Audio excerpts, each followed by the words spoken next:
Hello, how you guys doing? What's going on? I am your host Jessica Kahainor, and we have to talk about this story. So I need you guys to like, share, subscribe, and I want you guys to hear what's really going out here in these streets.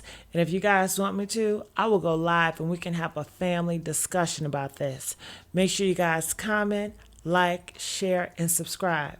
Check this video out. There were a number of witnesses on scene who'd said that earlier in the day that Jacory had bumped into Pignon on school campus and had asked or told Pignon or told Jacory to apologize. He would not. The two agreed to meet after school off campus to fight. So right after the shooting, Jacory ran back onto campus at Oak Ridge High School. Our school resource officer, Deputy Nelson Rodriguez, heard the shooting go out on the radio, immediately started coordinating with school administrators at Oak Ridge High School. The school was placed on lockdown, and as information was coming in about who was responsible for the shooting, Jacory Redding was located in the school cafeteria, and he was also in possession of the gun.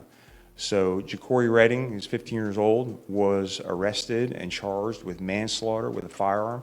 He's also charged with possession of firearm on school property. Beefs of the 90s started with something as simple as you bumped into me, you looked at me wrong, and that could have your life taken. I thought we left that in the past. Clearly, we did not. So in Orange County, Florida, 15-year-old Jacory Redding accused 16-year-old Pignon Downsey of bumping into him. He told him to apologize. He said no. He said, meet me at the basketball court. He said, bet. They met at the basketball court, and Jacory came with a weapon and took the life of Pignon because he did not apologize after bumping into him, whether it was accidental or on purpose. You took his life because he bumped into you? Are we that quick to take life? Like, do we value life at 0, -10? I'm very confused at how he bumped into you led to let's fight at the basketball court, and your idea of fighting meant I'm going to bring a weapon to send you off to glory. This is the stuff they used to do in the 90s. I thought we moved past that. And then they said that Jacory was already on trial for grand auto theft. So you stealing vehicles and you taking life at 15. This is very alarming. At 15, you threw your life away by stealing the car and then end up taking somebody else's life. They are absolutely charging him as an adult, as they should, because 16? This 16-year-old is never going to graduate. He's not going to get to go to prom. His life was taken before it could even really get started because he bumped you in the hallway of the school. We are in some very trying times, and I don't see it getting no better. I don't see it getting any better. I'm definitely on broken record status, but we've got to do something with these emotions. We've got to get these emotions in check. That a bump into you situation led to you don't deserve life. You know what's going to stop these kids from getting in trouble? Lock the parents up too. Make the parents face some sort of consequence where they need to get on their child, be involved in their child's life, check on their mental health, okay, so they won't be out here hurting others. Take a look at this 15-year-old boy, Jacory Redding, who shot and killed his classmate from Oak Ridge High School in Orlando, Florida, okay? His classmate is 16-year-old Pignon Downsey. Both, who are two sophomores, were walking in the hallway when 15-year-old Jacory bumped into Pignon, okay? And Pignon demanded an apology. Jacory didn't want to give him one.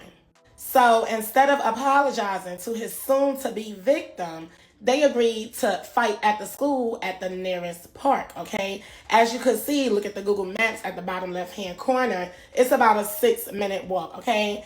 The school lets out at 2:45. They said the incident happened about 2:45. While walking to the park, Jacory started throwing up gang signs and antagonizing Pignon. So they end up exchanging words and they got into a physical altercation.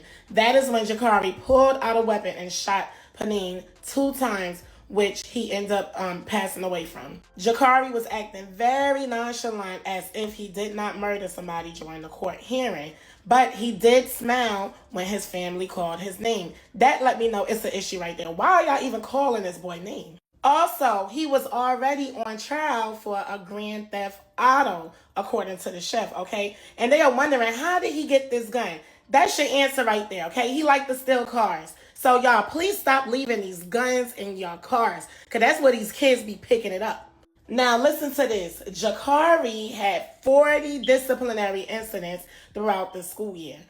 40, okay? Also, the police found text messages in his phone where he stated if he gets into a fight at school, he's going to want to pull out his gun and shoot somebody. So murder was already on his mind. And I'm sure his family knew he was already half crazy. I mean, look at the mugshot picture. Look at, like, why are you looking so crazy at 15 years old? When was this kid born? In 2008? Excuse me, 2010. So whoever done popped out this devil child, you should have did better as a mother. Yes, I'm gonna blame you, okay? Because you knew your son was out here wilding, all right? And you didn't put him in any kind of therapy, all right? Couldn't have. He got 40 incidents during the school year. These kids be so quick to kill because they think, oh, I'm going to go to juvenile and I'll be out before I'm 17 or 18. But no. Luckily, Jakari is being tried as an adult for manslaughter. He is currently being held at a juvenile detention center, but he is being tried as an adult, as he should. A 15-year-old Florida student shot and unalived his 16-year-old classmate, all because he bumped into him and didn't apologize. 15-year-old Jakari Redding was walking in the hallway when 16-year-old Panine Dalmacy bumped into him. Jakari felt some type of way because he didn't get an apology. So the two boys agreed that they was going to fight at the basketball court after school. Once they got out of school and went to the basketball court, Jakari allegedly started throwing gang signs at him. And then after that, he shot him twice before running back into the school with the gun in his book bag. The police said that the whole thing was caught on camera, the gang signs and the shooting. On Jakari's court date, he seemed very nonchalant. He even smiled at his family members that was calling his name in court. The crazy part about it is 15-year-old Jakari was already on trial for a separate case. And in that case, it was for grand theft auto. Jakari is being charged for manslaughter and for bringing a firearm to school. If he's convicted, he could be sent to prison for 30 years. Once again, I'm reporting another case about how people can't use their fists when it's an altercation. They gotta be quick to get a gun and shoot the next person. The two boys had already scheduled a fight after school at the basketball court. Then he got there, and instead of fighting, Jakari felt like he wanted to pull out a gun and shoot him. What y'all think about this case, man?